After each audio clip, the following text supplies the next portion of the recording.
99% of people are not willing to do what it takes to make their dreams come true. The Marines have a saying, everybody wants to go to heaven, but nobody wants to die. The center of bringing any dream into fruition is self-discipline. You know, something as simple as food and eating is not about your body as much as it is about your mind. It's getting command of your mind to be able to choose actions that are in your own best interest.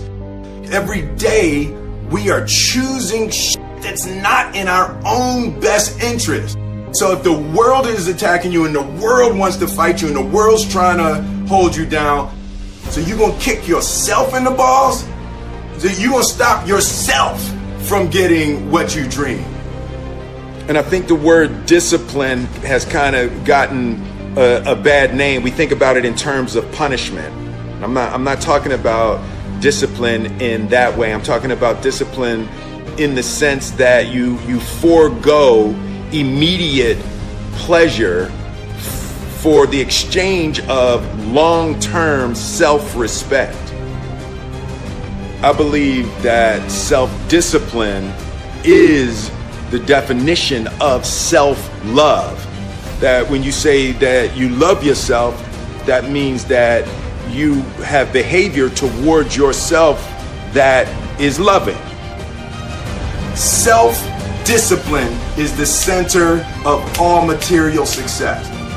You cannot win the war against the world if you can't win the war against your own mind.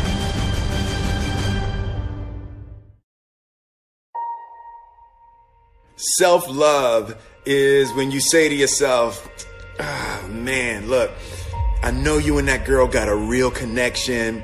I know y'all vibe, but that's your girl's cousin. So I love you too much to let you do that.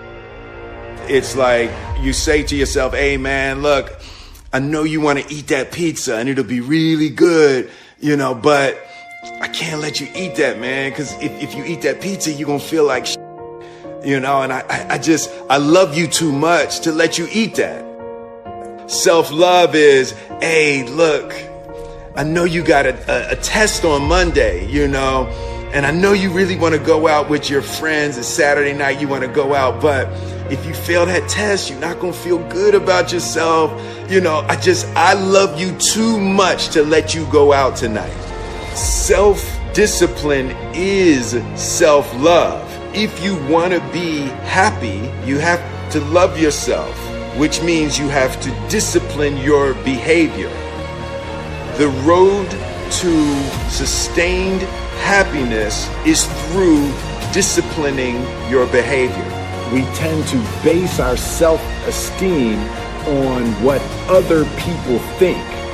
And that's not really self-esteem. Self-esteem is supposed to be how we feel about ourselves. And I was just saying how dangerous it is to allow other people to determine how you're going to feel about you.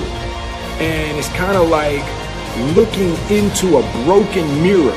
You're going to look in a broken mirror and then change your face to try to look good in this defiled, busted, broken mirror. And it just, other people's opinions is a really way to determine how we feel about ourselves.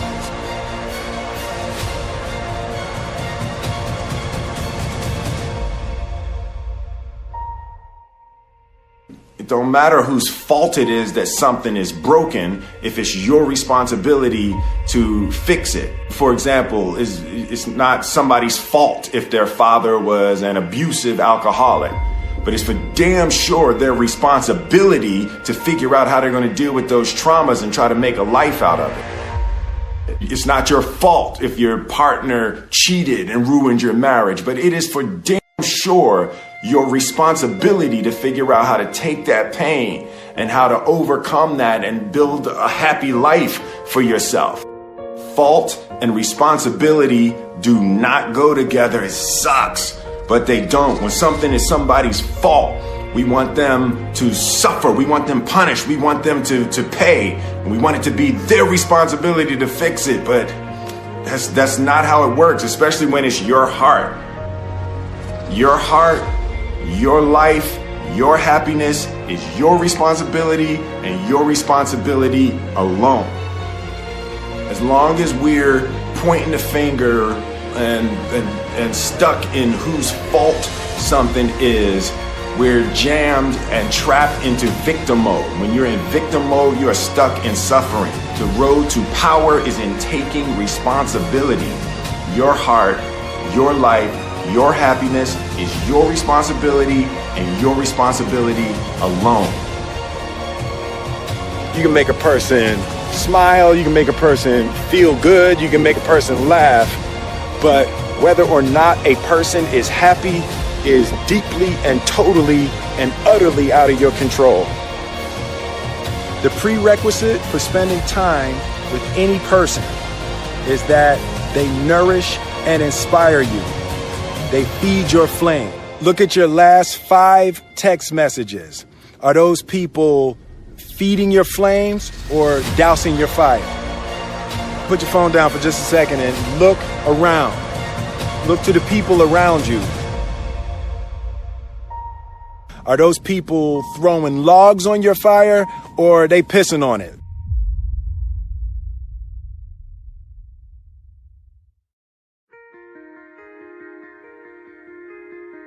I want my life, I want my work, my family, I want it to mean something. And it's like, if you are not making someone else's life better, then you're wasting your time.